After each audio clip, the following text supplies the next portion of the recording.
Hey, so today we're going to see the file system consistency topic.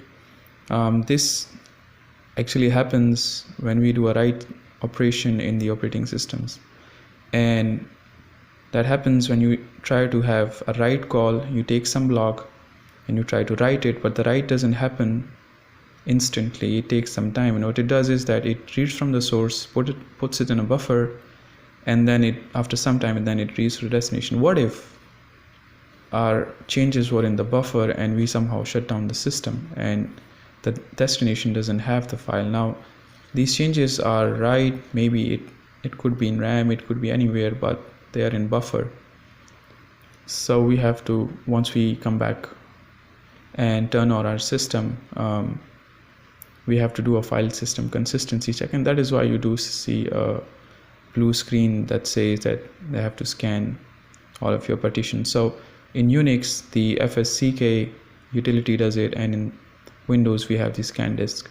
And how it does is that it reads all of the blocks which were not written from the RAM or from this buffer, let's say, and it creates a table for it. So each block in that table would have a counter value. Similarly, we have a free list which specifies how many blocks on the disk were free. So these buffer were being used, these blocks, or these which we sort of wrote to it, and then we were also maintaining a free list so that we knew how many blocks within disk were free. So now we have two tables. One is for use blocks, which could be right here, and one for the unused blocks, which is maintained by scanning the free list. And each table has a counter for every block of the disks. Now we would basically iterate over all of the use blocks and set the counter value of the first table, which is for the use blocks, to 1. So that would say that we would have a list. We should basically have counters for every block, and we would have this 1, and maybe this wasn't being used, so this would be 0. Then another block was in use, so this would be 1. So this is for the use block. Similarly, we have a free list, and we make the same data structure for the unused blocks. And that is what's written here, that we search over all of the inodes in case of Unix, and then we increment the use blocks, and then we iterate over the free list and then increment the second table. Now there could be a few issues here. The first issue is that what if there is a block which was not used and it was not free as well? This is an anomaly. Well, in that case, that's like a wasted block, so we just make the block entry as 1. Secondly, what if the free list has a counter value 2?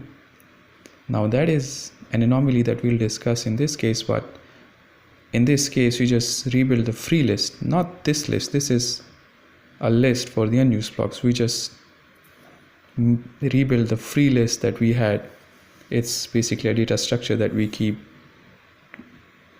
for us to determine which blocks of the disk were unused. So we built the free list because there was something wrong. It could be something wrong here as well. Now the third one is basically a more serious issue. What happens is, these are the use blocks and these are the free blocks list. We said that we were maintaining two tables here. Now one block was basically referred by file 1, and the same block was also referred by file 2. This could actually happen.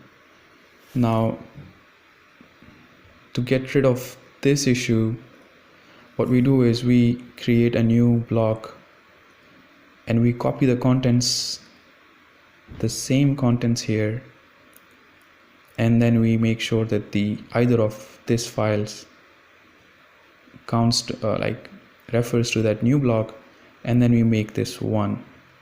Because really, consider the situation, if this was 2, and that's basically the fix. So consider if this was 2 and you tried to remove the reference of file 2 from this block, this would become 1. Yes, but then you would also have to increment the value of the free block. And if this file also removed its reference from this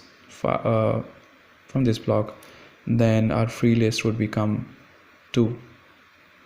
This was the case which was being discussed here. So that's how we deal with the file system consistency. Thank you.